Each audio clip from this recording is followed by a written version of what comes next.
আসসালামু আলাইকুম virtual viewers, সবাই কেমন আছেন? নিশ্চয়ই খুব ভালো আছেন। চাইনিজ রা একটু ছোটোখাটো হয়ে থাকে, এই জন্য মনে হয় চাইনিজ ফলগুলো ছোট ছোট। এটা কেন বললাম দেখুন, আমার এটা চাইনিজ পেয়ারা এবং কত ছোট ছোট সুপারির মতো।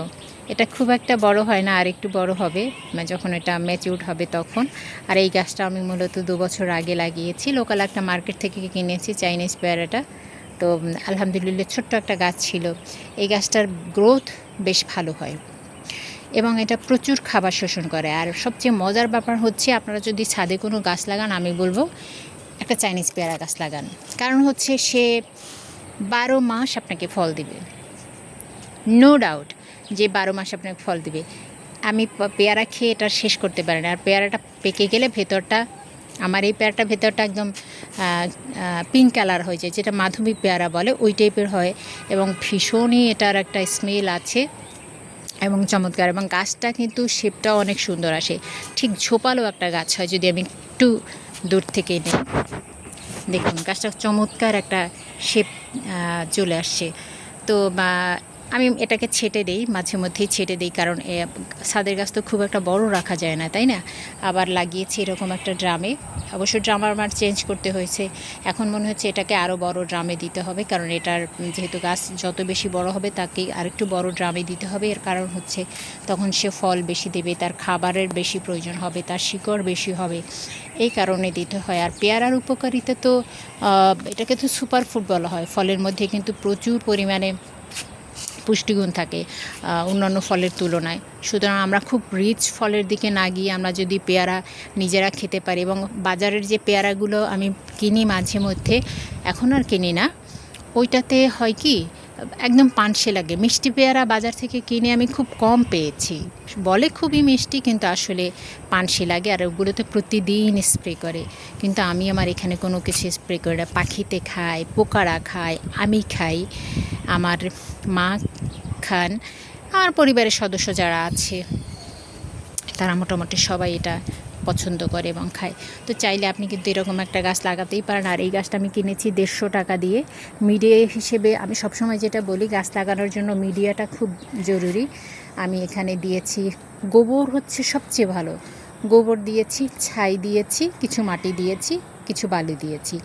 আপনার যদি এঁটেল মাটি হয় তাহলে কিছু বালির দরকার আছে, আর যদি না হয় দরকার নেই, আর কিছু পাতা পচা দিতে পারেন। পাতা পচা, গোবর এবং কিছু মাটি মিলিয়ে আপনি মিডিয়াটা তৈরি করলেন, তারপর আপনি লাগিয়ে দিলেন। তবে নিচে ড্রেনেজ সিস্টেম অবশ্যই খুব ভালো রাখতে হবে। সেক্ষেত্রে আপনি এই ছিদ্রগুলোর উপরে কিছু ইটের কণা দিয়ে, তারপর হলো কিছু বালি দিয়ে, তারপর আপনি আপনার মিডিয়াটা, অর্থাৎ গোবর মাটি যেগুলো আছে মিক্স করলেন, ওইটা দিয়ে দিলেন। আর সপ্তাহে একবার অন্তত খৈল পচা পানি দিবেন, তাহলে হবে কি ফলটা খুব মিষ্টি আসবে। আমার ক্ষেত্রে কিন্তু তাই হয় যে ফল মিষ্টি যাই, ইভেন তো আমি কচু আমার ছাদে আছে, সেটাও যদি আমি খাই সেটাও কিন্তু খুব মিষ্টি হয়। সুতরাং মিষ্টতা বাড়ানোর জন্য খৈল পচাটা খুব জরুরি। আমার খৈল পচানো আছে, সেটা আমি দিই নাই, আমি আপাতত অন্যভাবে ট্রিটমেন্ট দিচ্ছি এটার। আর যেহেতু আমি অনেক দিন পরে এসেছি, আমাকে কিছুটা কেমিক্যাল ফার্টিলাইজার ইউজ করতে হলো, গাছগুলো একদম মরে যাচ্ছে। তো এই মুহূর্তে আমি যখন খৈল পচা দিব, ওটা শোষণ করতে দেরি লাগবে, বাট কেমিক্যাল ফার্টিলাইজার কিন্তু দিলে সাথে সাথে এটা কাজ করে।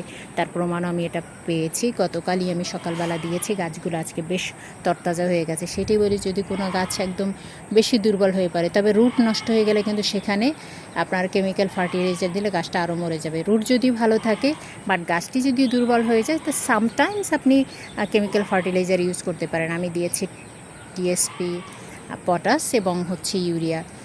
এগুলো দেওয়ার মানে হলো গাছের যেন, আর হচ্ছে জিঙ্ক, আর হলো বোরন। এগুলো দিলে গাছের, ম্যাগনেশিয়ামও বোধহয় ছিল, এগুলো দিলে গাছের যে পুষ্টি উপাদানগুলো সে সহজেই শোষণ করে নিতে পারে। তবে এটা অবশ্যই গুলিয়ে দিতে হবে। আমি কিন্তু ম্যাক্সিমাম সারই লিকুইড অবস্থায় দেই, সলিড সারটা আমি দিই না, তাতে ওর শোষণের দেরি হবে। তো এটা দিলাম। এখন গাছগুলো যখন তরতাজা হয়ে যাবে, সে যখন সেট হয়ে যাবে, তখন কিন্তু এতে আমি আবার আমার পূর্বের অবস্থায় ফিরে আসবো, লিকুইড ফার্টিলাইজার দিব ইনশাআল্লাহ। তো চাইলে এরকম একটা গাছ আপনি কিন্তু করতেই পারেন। সুন্দর লাগছে না গাছটা? দেখতেই তো ভালো লাগে, খাবো কি? আমি নর্মালি ফল ছিঁড়ি না, আমার কাছে দেখতে ভীষণ ভালো লাগে। Thank you so much. আসসালামু আলাইকুম ভার্চুয়াল ভিউয়ার, সবাই কেমন আছেন? নিশ্চয়ই খুব ভালো আছেন। এটা হচ্ছে কি বলেন তো, আমরা চেনে না এমন কেউ নাই।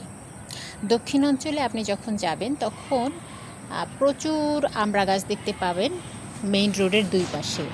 অসাধারণ দৃশ্য। যেমন আপনি যখন মিডলে আসেন, অর্থাৎ নরসিংদী, গাজীপুর এই দিকটাতে আবার কিন্তু প্রচুর কাঁঠাল গাছ দেখবেন, মানে প্রত্যেকটা বাড়ির সামনে কাঁঠাল আছে। আর দক্ষিণ অঞ্চলে পিরোজপুর, মঠবাড়িয়া এই দিকটাতে প্রচুর আমড়া দেখতে পাবেন। তো আমি সেইটা লক্ষ্য করি যে অঞ্চল ভেদে এক একটা ফলের আধিক্য একটু বেশি থাকে। আর এটা হচ্ছে আমার থাই পেয়ারা গাছ। অত বকবক না করি, থাই পেয়ারা গাছটি আমি আসলে মিডিয়া তেমন চেঞ্জ করি নাই। কি মিডিয়া দিয়েছি, পাতা পচা, গোবর, তারপর হলো মাটি আর ছাই দিলে হবে কি, পোকামাকড় উপদ্রব থাকবে না, সেক্ষেত্রে ফাঙ্গিসাইডের কাজ করবে। তো গাছটাকে দিয়েছি, গাছটা একেবারে মরি করে দেখুন ডাল ভেঙে টেঙে করেছিলাম। এই যে কিছু করবে, তবে আমড়া গাছ কিন্তু সহজে মরে না, ও আবার ওঠে। খুব একটা খাবার যে প্রয়োজন, খাবার দিলে আপনার ফলগুলো একটু বড় হবে। যদি আপনি খাবারটা কম দেন তাহলে কিন্তু আপনার ফলগুলো ছোট হবে। এখানে এই যে বড় আমড়া আছে, তারপর মাঝারি আমড়া আছে, তারপর এরকম গুটি থেকে বের হয়েছে, তারপর এই যে ছোট্ট আকৃতির আছে, তারপর এই যে ফুল থেকে সবেমাত্র বের হলো, আবার ফুলও চলে আসছে। মানে এটা 12 মাস ফল দেবে। এটা যে 12 মাসে আমরা বলে, তো এটা 12 মাস আপনাকে ফল দেবে। এরকম একটা ফল গাছ থাকলে দেখতে কিন্তু ভালো লাগে। ছাদের ফলে আমি জানি না, আমি যদি এখানে 2-3টা গাছ লাগাতাম, আমার অন্তত একজন কিংবা দুজন মানুষের আমরার চাহিদাটা ফুলফিল করা সম্ভব। এর বেশি হলে হয়তো একটু অসম্ভব। কিন্তু যেহেতু আমার বাসার সদস্য সংখ্যা একদমই কম, সুতরাং খুব সহজে কিন্তু এটা আমাদের কাভার আপ হয়ে যায়। আমার বাইরে থেকে কিন্তু আমার কোনো কিছু কিনতে হয় না, ফলমূল বিশেষ করে। আমি প্রচুর সবজিও করেছি, আপাতত সব ক্লিন করেছি, এখন আবার লাগাবো ভাবছি। তার মধ্যে লাউ, বেগুন আর হলো গিয়ে এগুলো তো লাগালামই, আস্তে আস্তে বাকিগুলোও লাগাবো।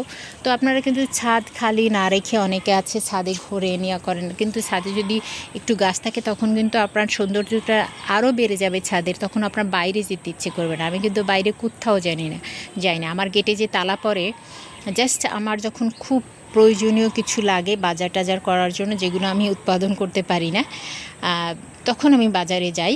এছাড়া আমার গেটে সবসময় তালা দেওয়া থাকে। এবং মজার ব্যাপার হচ্ছে, আমার গেটে মানে দরজা গেট ধাক্কাতে ভেঙে ফেললো আমি কোথায় টের পাই না, কারণ আমার গেটটা একটু দূরে আমার মেইন বাসা থেকে। তো দ্যাটস ওয়াই আমি শুনতে পাই না। এটা নিয়ে আবার অনেকের কমপ্লেনও আছে। I am sorry for that, যে আমি আসলে বাসার ভেতরে, আমি বাইরে কোথাও বের হই না। আমি মোটামুটি একঘরে বলতে পারেন। তো সেই একঘরিয়া মানুষের জীবনযাপন আর কী হবে, গাছপালা নিয়ে কাটবে, এটাই তো স্বাভাবিক। তো আমি সেটাই করছি। আলহামদুলিল্লাহ। এবং আল্লাহ আমাকে প্রচুর দিচ্ছেন। আমাকে বাইরের যে রূপ সৌন্দর্য আছে সেটা আল্লাহ তাআলা আমাকে ঘরের ভিতরে দিয়েছেন। তাহলে আমি কেন বাইরে যাব? বাইরে যাওয়ার তো আমার দরকার নেই। তো যাই হোক, আপনারা চাইলে এটা কিন্তু করতেই পারেন। এরকম একটা গাছ যদি আপনার ছাদে থাকে, আমার মনে হয় যে আপনি অনেক উপকৃত হবেন। Thank you so much.